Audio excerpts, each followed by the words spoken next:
props for him being here because he just got off a live stream with the director DP from the Tiger King. Damn, busy guy. Busy Friday for us. I know. Well, Gareth, stand by. We'll drag you into this conversation here in a minute. Let me first greet everyone and say happy Friday. It is Friday, April the 24th, and this is your daily briefing for the day. Tim and I are here. We just dragged our good friend, old client Gareth Booth into the conversation. So we'll see what we can get Gareth into this discussion as we're talking about all kinds of things today. There's no one topic. This is our open forum or our Ask Me Anything agenda for the day. Tim, we had a few questions that came up during the week that we didn't get to. There was a few that we didn't finish yesterday. And of course, there's always questions we just know that are lingering on people's minds.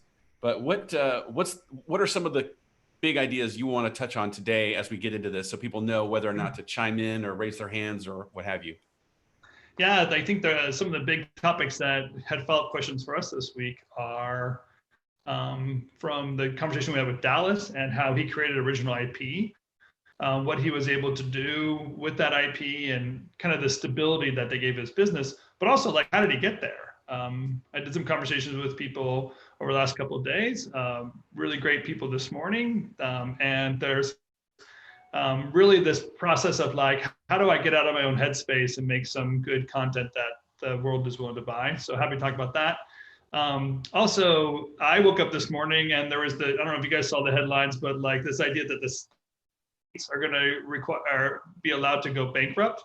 And I joked on the RevThink call that, the S in USA is the word states. If states go bankrupt, we start losing that word of uniting those states to do something federally. So I just like there's probably something bigger to talk about, like what is this pandemic going to mean for us in our local economy, and then really what's our possible need for responsibility. But before I go too far about worrying about the United States of America, Gareth Booth is joining us from Canada. I want to know what the heck's happening outside of our border here, Gareth. How are you guys faring through this process? Pretty good. I mean, we're all rules followers down here. So when the government tells us to do something, we fall in line usually. So, it's been good. And honestly, like our government's been doing a very good job at supporting everybody financially. There's a lot of aid out there that's actually very easy to get. I've heard people doing 3-day application or 1-day applications, and in 3 days, they've got some funds in their bank account, which has been really nice to see. Businesses, same thing. They're really trying to help out. Process is a little bit slower on that end. But the real saving grace is that they're making it retroactive. So even if it's taking a long time to apply, or if there's some complication there, I think they're going back probably 3 or 4 weeks from where we are today to help everybody catch up. So it's been good generally. Well, you're going to make everyone want to jump the border, Gareth. Talk like that. We've been talking about the PPP program in the United States for weeks now, and the rollout plan was far from what was needed, and people's disappointment.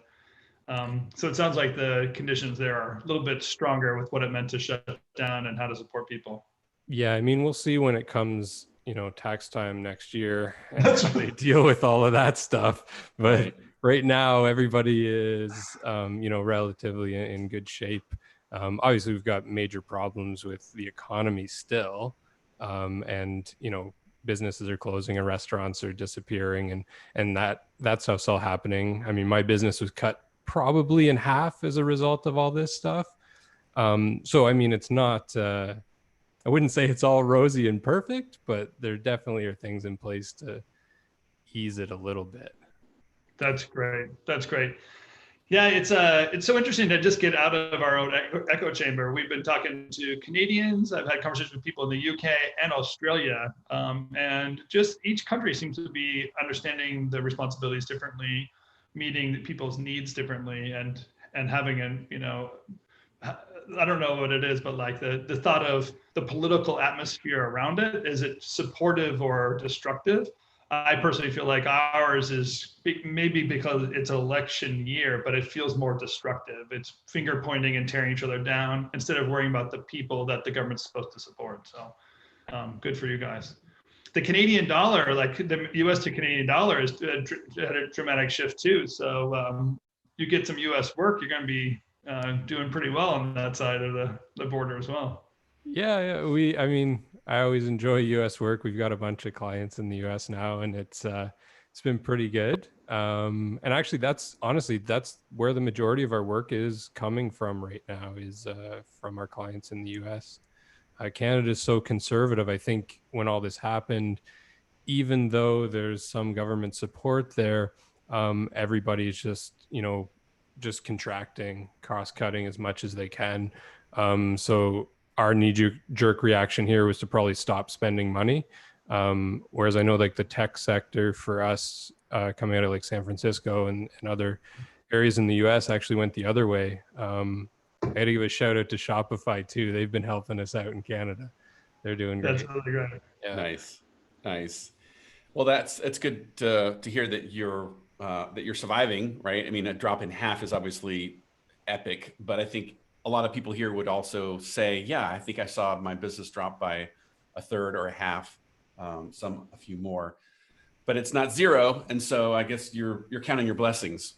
I definitely am counting my blessings. And we pivoted hard. Like the minute that we knew we had to be working from home, we cut all of our marketing communications that had anything to do with live action production, shifted totally to animation.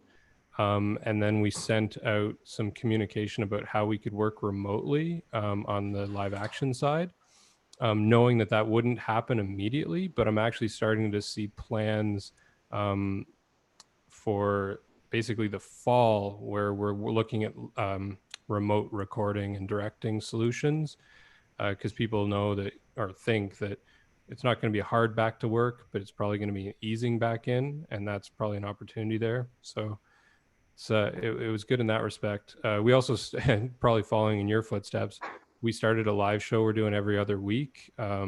Just not COVID related. It was at first, like the first couple episodes, but now it's just become our marketing plan essentially for how to get communication out there. And I think the really great thing about it and what you guys are doing that's really positive is just the community building aspect, yeah.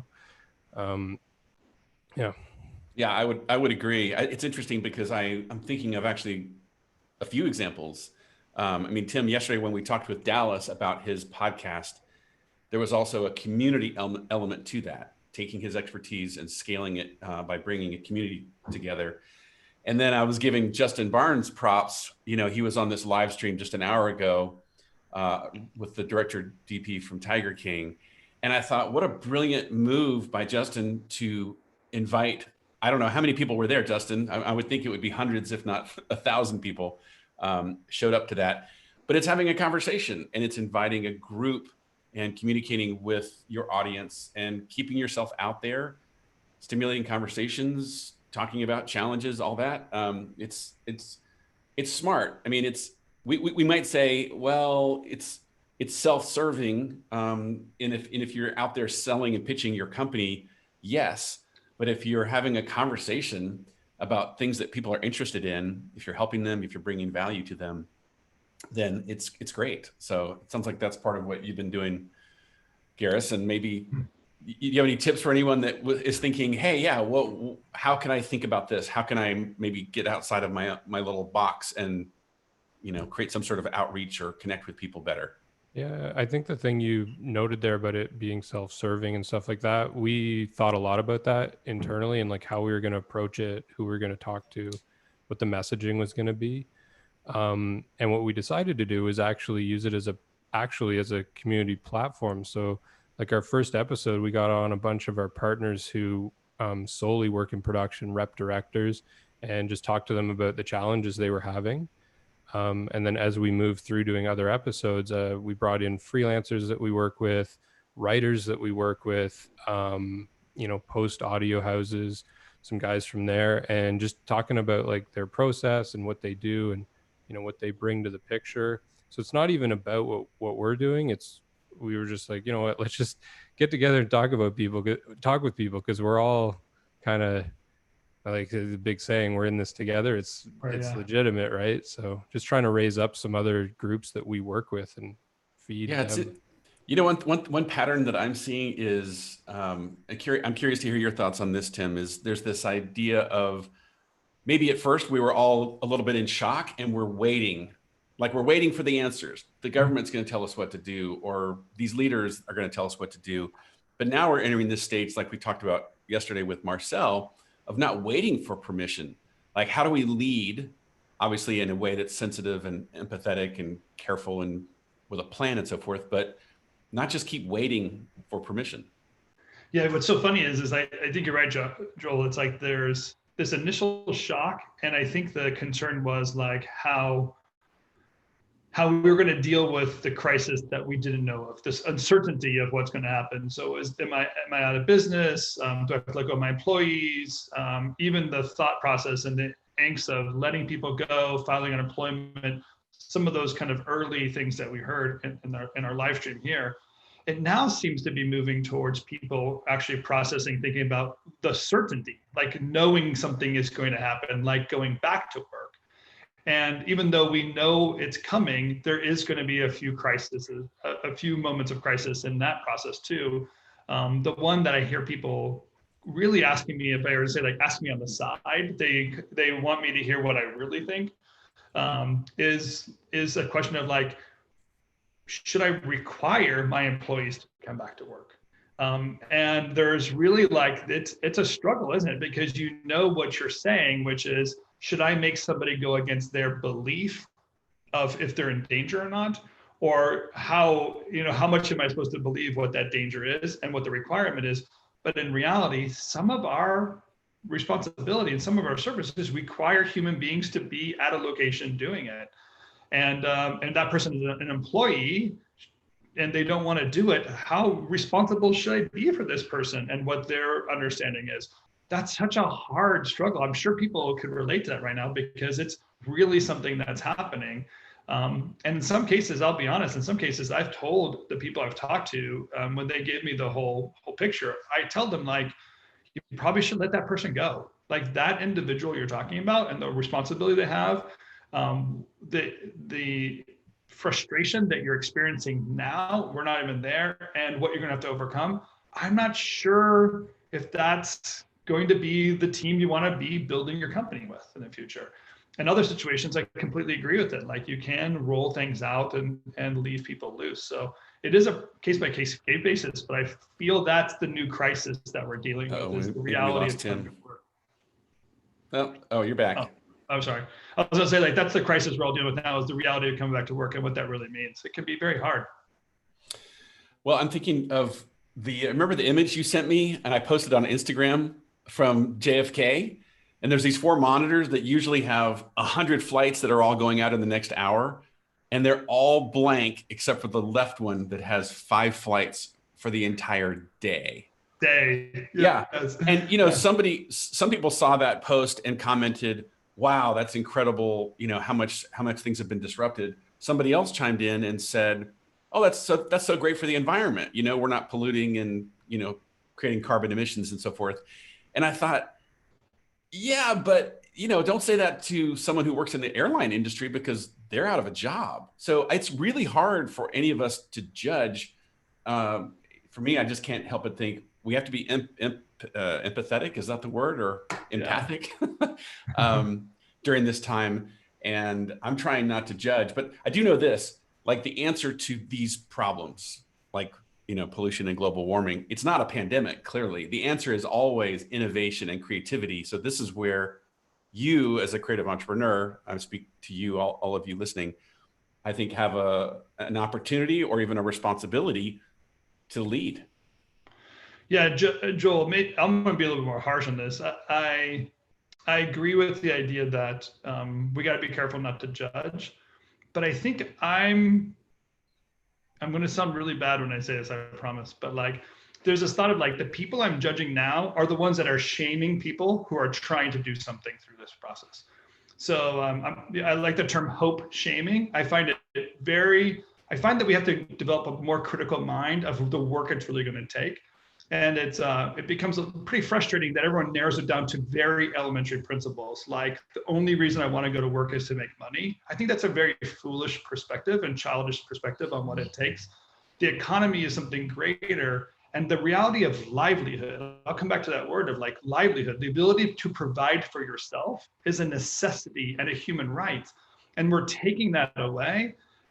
There's a lot of emotions and a lot of issues attached to that. And Marcel hit on that yesterday with his Instagram post, which was a person who has a livelihood. They were capable of providing for themselves, and they can't do it. They're being restricted.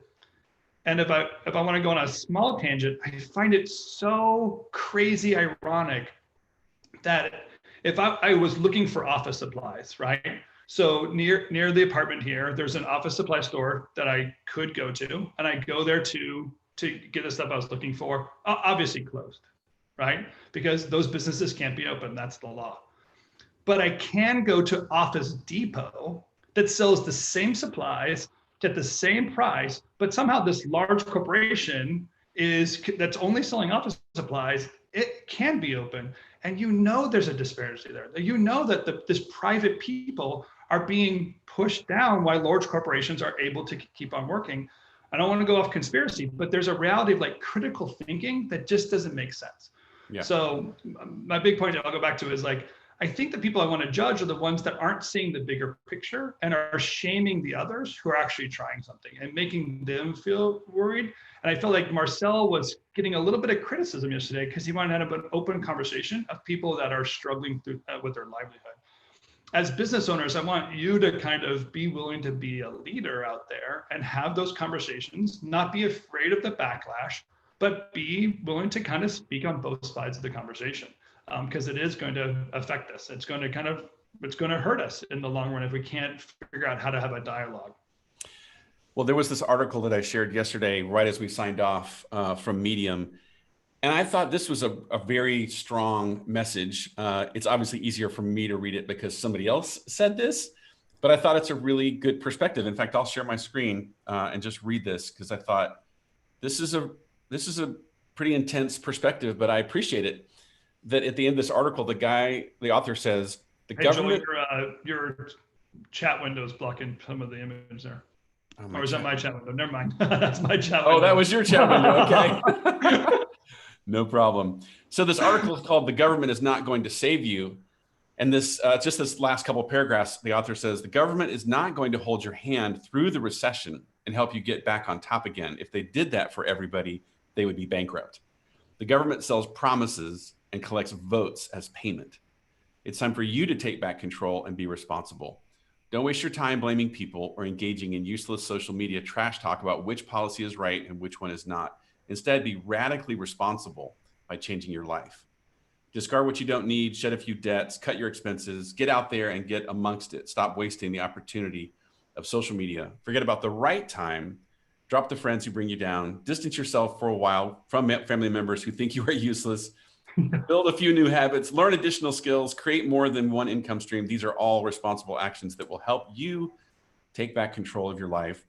The government's not going to save you. Take radical responsibility and save yourself. Oh, so great. And I thought that concept of radical responsibility is, that's tough, but there's something deep down inside of me that resonates true. And I'd be curious to hear anyone here. What does that mean to you? Like if all of us, we're going to take radical responsibility, how do we do that, but do it in a responsible way? Yeah, and I like the idea of the key of innovation, right? They were talking about earlier, because to think that the answer really is restriction it's never really been a great policy anyway. Like that's, you restrict somebody from alcohol, you obviously have major issues. You hold somebody back from their liberties, you have major issues. But innovation is the struggle, the points where the worlds are clashing, and that need or that clash starts creating some other greater perspective. And that greater perspective happens first in our mind. And so the creative minds, the people that we get to talk to every day, Joel, are the ones that we can depend on to be innovative. Very practically speaking, in the businesses we're talking about, we're already hearing how people are doing things that they couldn't do a few weeks ago, and they're thinking through what the issues are. Just a few comments ago from Jared, he said he did his shoot yesterday for a corporate client, all remotely via Zoom, recorded on Zoom, but also sent iPhone 11 Pros to the actors in LA to get non-Zoom angles. For prep work, or for prep, did wardrobe sessions and locations via Zoom, and super challenging and inefficient compared to live shoot, but it's nice to be working. And that's a technological kind of converting what you have, needs plus resources equals solutions, right? That's just the beginning of the innovations that are going to come. What I feel like we're going to discover is also some efficiencies in this process and some new liberties through it. So to think the only thing to do is restrict or to wait passively and have someone give it to you, I think as business owners, we have to get ourselves out there more and depend on our own ability to provide for our living. Well, as one of my old colleagues, Jed, hats off to you, and thanks for making us Coloradans proud. I think it's really interesting. I would be curious to know, people like Jed that are doing these sorts of creative solutions. Are there actually strategic byproducts? Because what I usually find is you think, oh, we can't do it that way. Okay, we're gonna have to find a new way to do it. And it's a big compromise, right? It's not as good as normally the way we do it. But I bet there's something that Jed discovered in that process that said, look what we just discovered. We actually innovated something, and going forward, now we have a new something. Approach, technology, insight, takeaway. I don't know. That's my experience. Usually it's like, make your own momentum, put yourself out there, try something. And even though you may think this isn't as good as it used to be, innovation, there's other things that come out of it. Don't you think there's going to be a moment 5 years, 10 years back from now, and we're going to be able to look at things that are being produced and say, that's so 2020. Like this is going to create a creative output for a while that we're going to take advantage of or need to, and then it's going to become a creative angle and it's going to evolve into something else or whatever. Like when you listen to the early rap music, like they're just using these digital tools that weren't necessarily built that way to make the beats and whatever. And you can hear the difference between that and how things are produced now. So you almost get a sense of, I can almost feel the nostalgia now for what's going to come out of these next few months or years from what we're gaining. Well, if anyone has read the book Tribe by what's his name, Junger, maybe you can look that up for me, Ethan. There's this really amazing thing that we're not sensing right now, but we will sense very soon, and that is solidarity. Because I was noticing, laughing here, Justin's comment says there's also so much bad work coming out of this. Yes, exactly. And that's absolutely true, man. I mean, call it what it is. But here's what I know is going to be true. 6 months or a year from now or 2 years from now, when we look back on this, we're actually all going to be surprised at how much we actually miss some of the things that we experienced. It's this idea of when people are caught up in a war, when people are subjected to major catastrophes and calamities, there actually are these amazing bonds that happen because we're all in this together. And several years from now, when it's over, we might look back and say, gosh, we were all so connected. Remember, we were all on Zoom and we were talking every day and we were just wearing our baseball caps and our kids were walking around behind us. And now, I miss those days. Yeah, no, it almost goes back to the thought I was having a couple of days ago where, some of the work we have right now is to protect our mind, not get so wrapped up in it, and feel free to have that remote lost feeling or the remote missed feeling that Malcolm Gladwell talks about, where there is some courage that comes from surviving this as well. And I don't want people to miss it. I don't want it to just, in your case, like that, you just miss the moment and not have a sense or feeling of what happened and let the fear overcome you. Or even worse, let the fear dominate you so much that you have a fear of being afraid, and therefore you never recover again. The healthy mindset has to be able to look at the world for what it is. I think the critical mind can see both sides of the issue and have that dialogue. But then in community, we have to know that we are connected with one another and really start building ourselves up that way. That need for community is going to be real. And it's going to feel so brave, right? Can you imagine the moment, Joel, where we say we're going to have another cohort dinner and not be afraid to say we're going to be in the one room together, elbow for elbow, not wearing masks or having plexiglass crap between us. Like we're just going to do what we usually do. And I think that confidence is coming soon as we get some data. We realize some of that data has been skewed to make the crisis more than it has been in certain situations. But I want people to have confidence that they can and will get back to business as usual. I love it.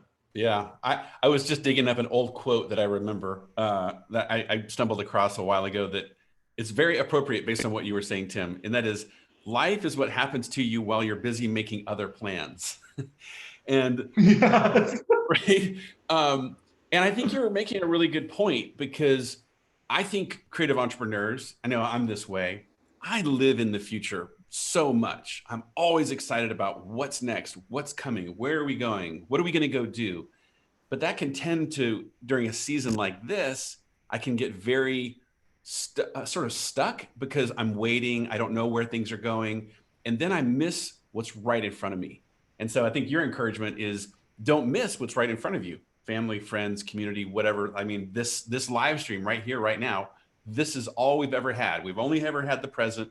The future it's out there, but it's an illusion, right? We have the here and now. So hopefully everyone is making the most of right here, right now. Yeah. And I love the idea that your present isn't the accumulation of all your past. Your present is the threshold to your future. So really how you understand what's happening today will give you and doing things tomorrow.